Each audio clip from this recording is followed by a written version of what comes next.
صحیح بخاری اور صحیح مسلم میں حدیث ہے، نبی پاک علیہ السلام فرماتے ہیں جب اللہ تعالیٰ کسی بندے سے محبت کرتا ہے تو حضرت جبریل امین علیہ السلام کو بلاتا ہے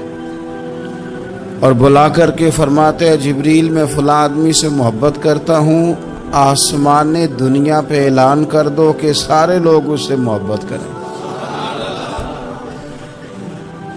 اور پھر فرماتے ہیں کہ اے جبریل امین علیہ السلام آپ دنیا میں لوگوں کے دلوں میں یہ بات ڈال دیں کہ اللہ فلاں آدمی سے پیار کرتا ہے لہذا سارے اسے محبت کرو۔ صالحین کا پیار دین کا بہت بڑا حسن ہے۔ بخاری میں، مسلم میں، کتب احادیث میں ایک پورا باب ہے کہ کسی سے محبت کرو تو اللہ کی رضا کے لیے اور کسی سے بغض رکھو تو اللہ کی رضا، پورا باب ہے، ایک دو حدیث نہیں۔ حضور نے فرمایا جس سے تم محبت کرو نا اللہ کی رضا کے لیے اسے بتاؤ بھی کہ مجھے آپ سے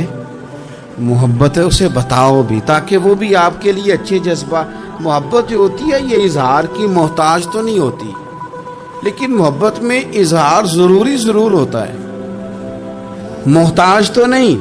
لیکن ہر چیز دل میں رکھنے کی نہیں ہوتی، کچھ زبان سے کہنے کی بھی ہوتی ہے، کچھ کہنے کی چیزیں بھی ہوتی ہیں اور وہ کہہ بھی دینی چاہیے لیکن اتنی ہی کہنی چاہیے جتنی ضرورت ہو، 2 4 5 قدم آگے بڑھ کے نہیں، اس میں بھی تکلف آ جاتا ہے، تصنع آ جاتی ہے، بناوٹ آ جاتی ہے۔ فرمایا حضور مجھے اللہ کی قسم مجھے آپ سے پیار ہے، تو حضرت معاذ بن جبل مسکرائے اور مسکرا کے فرمانے لگے کیا کہا تم نے؟ کہا حضور اللہ کی قسم آپ سے پیار ہے۔ فرمایا پھر سوچ کے کہیے۔ کہا اللہ کی قسم آپ سے پیار ہے۔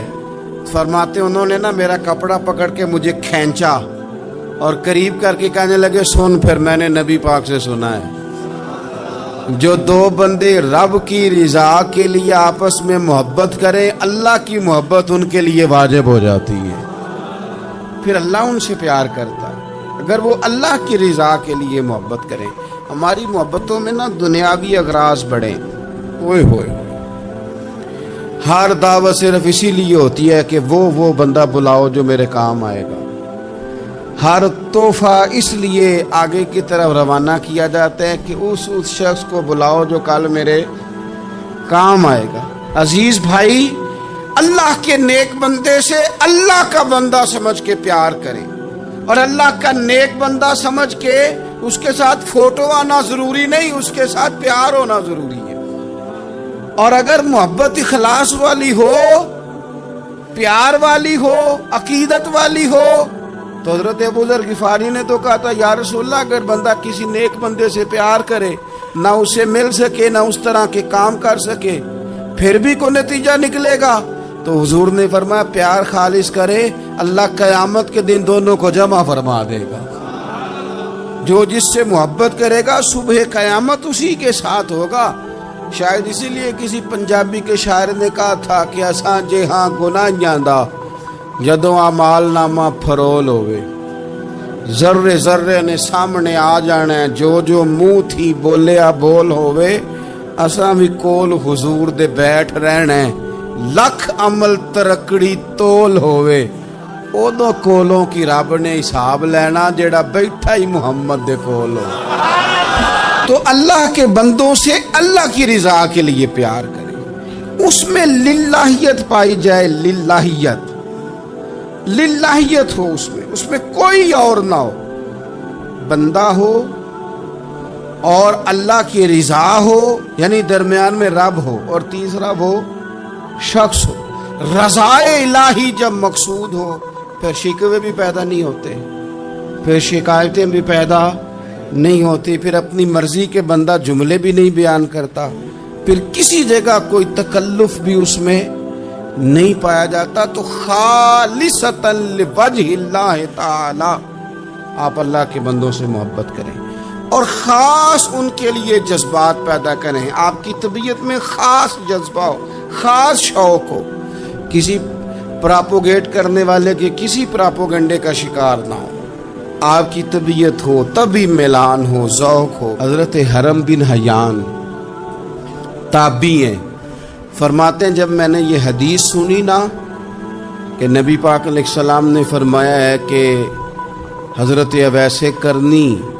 ان کی دعا کی برکت سے اللہ میری امت کے لوگوں کی بخشش کرے گا، اور جب میں نے یہ سنا کہ حضرت مولا علی جیسے لوگ، حضرت عمر فاروق جیسے لوگوں کو جبہ دے کے بھیجا گیا ہے، اور حضور نے بھیج کے کہا ہے کہ اویس سے کہنا میری امت کے لیے دعا کرے، تو فرماتے میرے سینے میں لو لگ گئی کہ میں حضرت اویس کرنی سے ملوں، میری طبیعت لگ گئی، میرا شوق آ گیا کہ میں خواجہ اویس کرنی رضی اللہ تعالیٰ عنہ سے ملوں۔ میں نکل پڑا، اللہ کے بندے کے لیے نکلا۔ حضرت حرم بن حیان کہتے ہیں، اس کو ابن الجوزی نے بھی لکھا ہے، داتا گنج بخش علی اجویری نے بھی لکھا ہے، کہتے ہیں میں ڈھونڈنے لگا حضرت اویس کرنی کو، بڑے شہروں میں گیا پر وہ ملے نہیں۔ داتا صاحب کہتے ہیں وہ حال والے آدمی تھے، ان پر بھی حال تاری رہتا تھا، اسی کسے دے کچھ نہیں جے لگ دے تے نہ کوئی ساڈا دردی، وہ بھی اپنی کیفیت میں رہتے تھے۔ داتا صاحب نے لکھا ہے جب دنیا ہستی تھی تو حضرت اویس کرنی رویا کرتے تھے، جب لوگ روتے تھے تو وہ ہنستے تھے، وہ سادہ غذا کھاتے تھے، کسی سے کوئی لین دین نہیں، اپنے طرز کلام، اپنی زندگی۔ یہ لوگ بھی بڑے شاندار ہوتے ہیں، فرماتے ہیں کہ وہ اپنے حال میں رہتے تھے۔ حضرت حرم بن حیان کہتے ہیں میں نے بڑی جگہ ڈھونڈا، پر میں جہاں جاتا لوگ کہتے ہاں گندمی رنگ والے، ہاں جن کے چہرے پر کچھ برس کے داغ ہیں، وہ جن کا چہرہ اور وجود بڑا روب والا ہے، وہ اویس کرنی۔ کہتے ہیں میں ڈھونڈتا